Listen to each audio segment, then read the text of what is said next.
Ak ti niekto sľubuje zázračné zbohatnutie, je dosť možné, že zbohatne skôr on ako ty. Samozvaní traderi, kryptobaróni a iné neregulované projekty bez licencie a s registráciou v daňových rajoch. Prečo by si to robil? Veď investovať vieš sám, pohodlne, cez pár klikov v aplikácii a bez toho, aby si niekomu za to platil. Napríklad cez investičné plány. Jednoducho si vyberieš do čoho, za koľko a ako pravidelne chceš investovať a zvyšok je autopilot. S overeným držaním vo vopred namalovaných čiarach.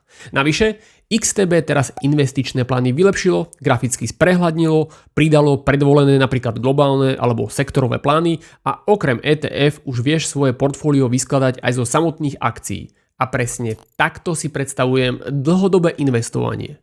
Nenaháňať každý pohyb, no mať plán a mať ho plne pod kontrolou. A to bez poplatkov či šedých zón. Samozrejme, investovanie je rizikové, hodnota investícií môže kolísať, no ako zvyknem hovoriť, mysli na svoju budúcnosť.